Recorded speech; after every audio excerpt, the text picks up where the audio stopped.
Muito se fala sobre a famosa faixinha para incontinência urinária. O que será essa cirurgia para incontinência urinária?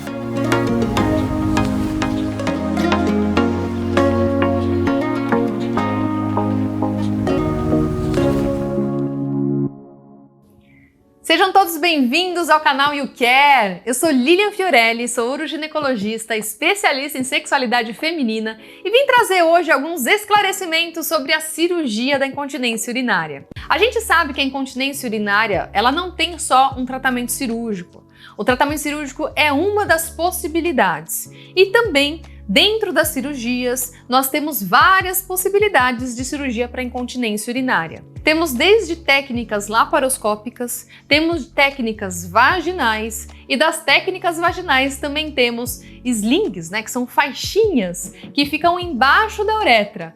E das faixinhas também tem um tipo que é chamado transobturador e retropúbico. Especificamente nesse vídeo a gente vai falar sobre o sling, que é a faixinha da incontinência urinária transobturador. E eu vou dizer para vocês primeiro para quem que ela está indicada. A cirurgia para incontinência urinária, o sling transobturador, ele está indicado principalmente para as mulheres que perdem urina quando tosse e quando espirra.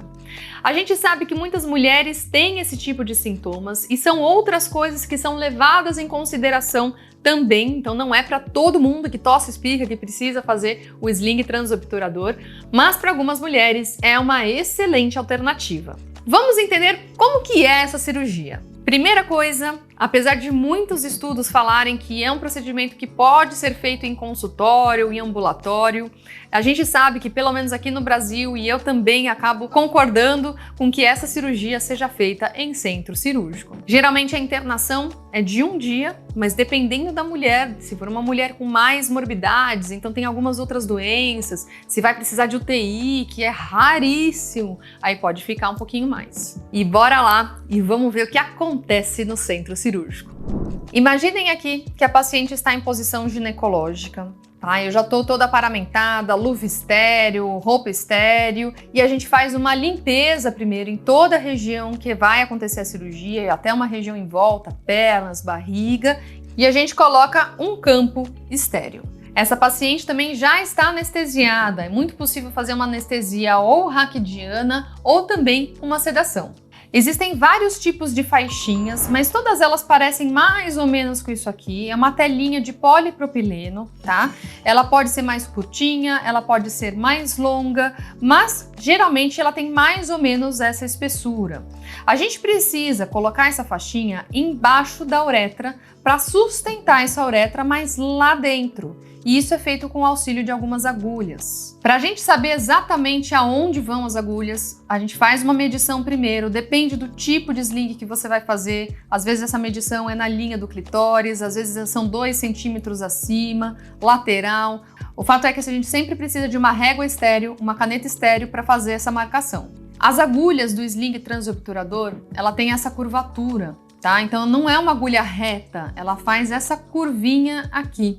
E ela pode ter uma incisão que a gente chama ou de in-out ou out-in, ou seja, in-out é aquela que vai de dentro para fora, é aquela que ela vai dentro da vagina e ela sai fora da vagina. A out-in é aquela que começa fora da vagina e sai dentro da vagina. Vou explicar melhor agora no procedimento. Gente, vamos supor que isso daqui seja um bisturi, tá bom? A primeira incisão que a gente faz é na região bem de baixo da uretra, mais ou menos 1,5 cm, numa região que a gente chama de uretra média, que se a gente for fazer uma conta aqui, entre a uretra distal, que é a hora aqui onde sai xixi, e aonde começa a uretra lá dentro, é bem no meio. A partir dessa incisão, a gente vai fazendo uma dissecção com a tesoura aqui dentro, até chegar numa região que se chama forame obturador, mas lá por dentro. Isso a gente faz de um lado e do outro lado também. Dependendo do sling, a gente tem ou algum encaixe para fixar esse sling na agulha, ou a gente pode eventualmente, dependendo do tipo de sling, ele já vem acoplado na agulha. No sling in-out, a gente deixa um guia exatamente para que a gente não tenha nenhuma lesão de nenhuma estrutura.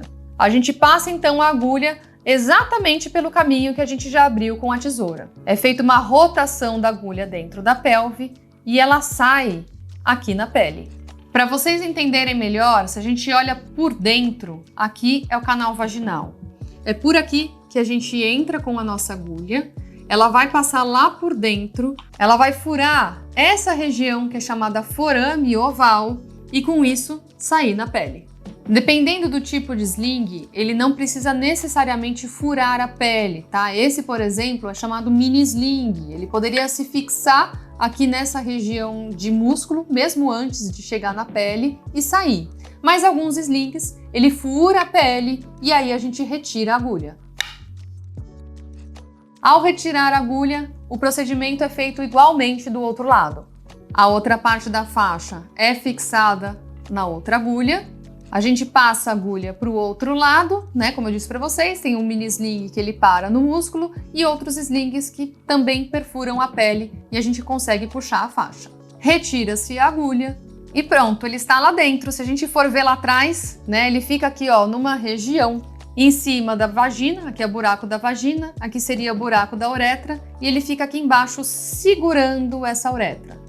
Então a cirurgia numa transparência aqui, ela seria feita aqui nessa região, que é de uretra média, a faixinha passada de um lado para o outro e a uretra bem embaixo da uretra, vamos supor que aqui na caneta aqui é o lugar da uretra, a faixinha está aqui, ó, segurando essa uretra. Dependendo do tipo de cirurgia, essa faixinha ela fica mais para cima ou fica um pouquinho mais para lateral, né? O que a gente colocou no transobturador, ele fica um pouco mais para lateral. Uma outra cirurgia que se chama retropúbico, ela fica um pouco mais nesse sentido. Depois das cirurgias, o que a mulher tem aqui de furinho? É só 1,5 cm aqui embaixo da uretra. A gente dá um pontinho aqui. Nessas regiões, é bem na região da virilha, tá? Se for o caso de ter pontinho, né? Como eu disse para vocês, alguns têm, outros não. Se for o caso de ter pontinho aqui, é 2 milímetros, é realmente muito pequeno e não tem mais furo, gente. É bem tranquila essa cirurgia.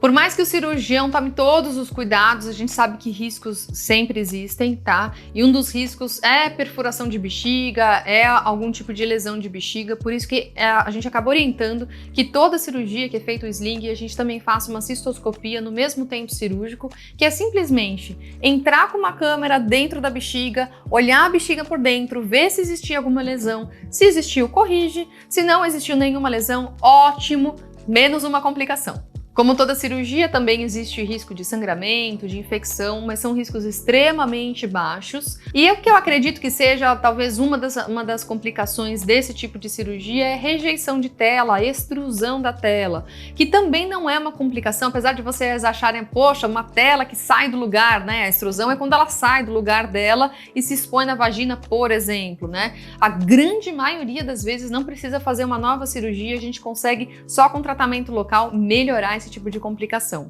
Ou seja, é uma cirurgia que tem baixíssimos índices de complicações. Uma outra coisa que é importante eu falar, muitas pessoas também acabam alterando um pouco a função da bexiga, tá? Então algumas mulheres podem evoluir com o que a gente chama de bexiga hiperativa de novo, que ela não tinha uma bexiga hiperativa antes, né? Não tinha aquela contração involuntária da bexiga e ela pode evoluir no pós-operatório. Isso pode ser momentâneo ou precisar de um tratamento, ou um outro tipo de complicação que é a retenção urinária, que também são complicações mais raras, mas são importantes de toda mulher que vai passar por um procedimento cirúrgico saber.